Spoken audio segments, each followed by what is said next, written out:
Professor Wolff, welcome back. Thank you very much for inviting me. Thank you. Your take on what Standard & Poor's did on Friday, and I'd love to get your take on why it is that this one sentence in page 4 of the S&P report, and I've read the whole thing, and it seems to be the only place where one party is called out for anything. They mention Republicans and Democrats once or twice, but we have changed our assumption on this. They're talking about whether or not the Bush tax cuts are going to expire, saying that they won't expire. We have changed our assumption on this because the majority of Republicans in Congress continue to resist any measure that would raise revenues, a position we believe Congress reinforced by passing the act. Why has the media not hung this around the neck of the Republicans? And A, and B, what do you think about this whole thing? It's all yours. Okay, well, I think they haven't hung it around the Republicans because, unfortunately, the Republicans are not the only ones in this society who seem to think that raising revenue, particularly on corporations and the rich who have had their taxes cut the most, is some sort of inappropriate act even to think about, let alone to do. And so even when an agency that's part of the problem tells us about it, it's kind of invisible.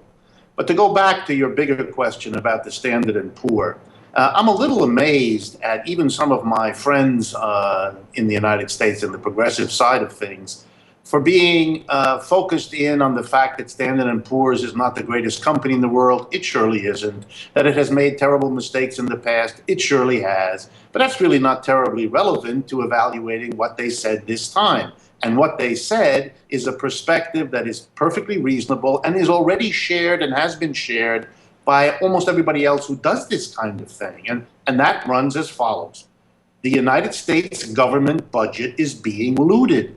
We are basically in a society which keeps cutting taxes, which is how the money comes into the government, while having the government do big, expensive projects, which costs more. And you don't need to be a rocket scientist to understand that if you cut back the monies to the government and demand that it spend more at the same time, you're going to break that budget. You're going to put the government in an impossible situation where it ends up making the expenditures everybody wants, above all Republicans and Democrats.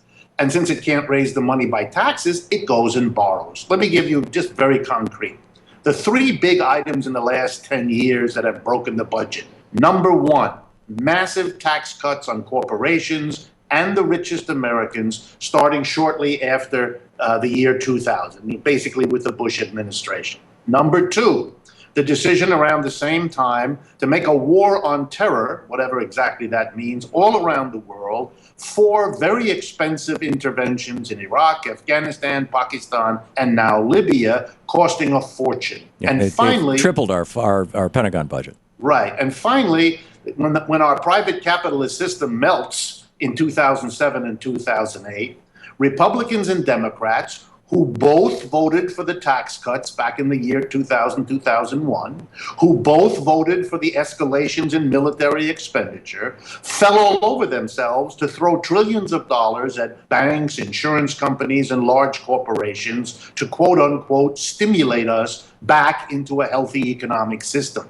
Well, the big expenditures on military and bailouts, coupled with the tax cuts on corporations and the rich, forced the government to borrow the difference, to borrow the money that could no longer raise in taxes, which both parties supported by everything that they did. So now suddenly we're surprised that Standard & Poor's says, oh my goodness, the borrowing of the United States, particularly over the last 4 or 5 years of this crisis, has taken the national debt to the point where it's equal to our total output of goods and services per year, which we haven't had before, other than in a wartime situation back in World War II, basically.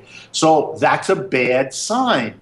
And the deal that was struck last week guarantees at least trillions, with a T, of more borrowing in the next several years, which of course makes that problem worse. There is nothing unusual or atypical about a rating agency looking at that situation and saying, we don't like what is happening here. And the basic purpose of this, which people should learn from, is that it's a kind of political judgment.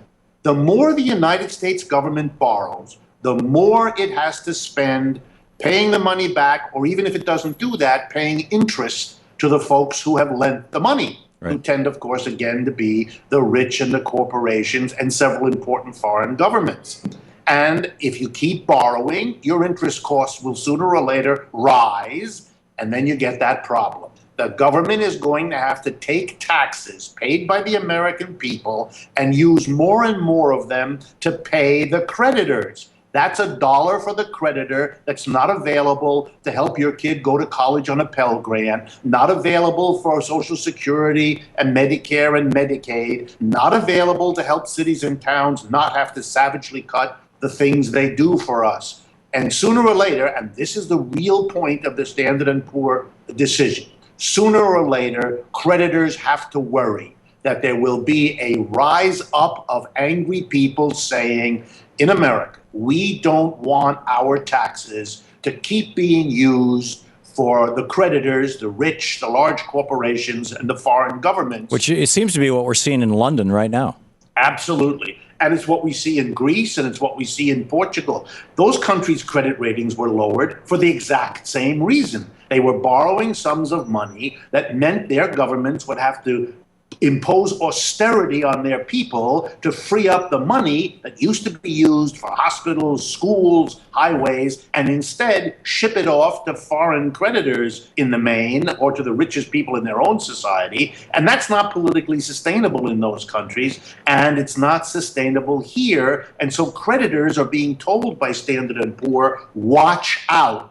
Trouble is coming. As you yourself, Thom, said a few moments in your own program, social tensions, that's what this downgrade is about. Yep. The prospect of them hurting creditors. So, Professor Wolff, we have about 2 minutes left. What should America do, and what should we as citizens be doing?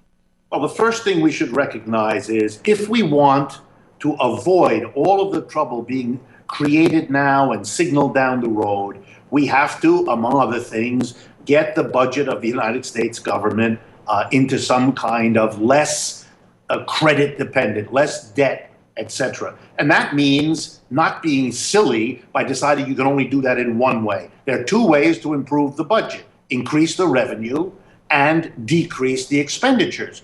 And then you have to do that in an equitable, democratic way. The first thing is to go back at least part of the way to the level of taxes we used to levy on corporations and wealthy people. I'm not proposing anything to go beyond, just go back to what we used to do when our government wasn't in the terrible shape. Right. I'm looking at 1961, 47% was the percentage of profits corporations paid in taxes. Now it's 11.1%. Exactly. And the highest tax bracket on individuals in the 50s and 60s was 91%. Today it's 35%. These are staggering cuts. If you went even a major way in that direction to correct that, you would drastically alter. And then we ought to look, of course, at the war, and we ought to look at the wild amounts of money we spend on health care in this country that other countries don't. That's the way to go about it. The problem can be solved, but the political force to get that to happen, that's what we need to create. So, Americans of goodwill and some intelligence here need to get active and involved, politically Absolutely. involved. Professor Wolff, Richard Wolff, rdwolff with 2fs.com. Thank you, sir. Thank you very much.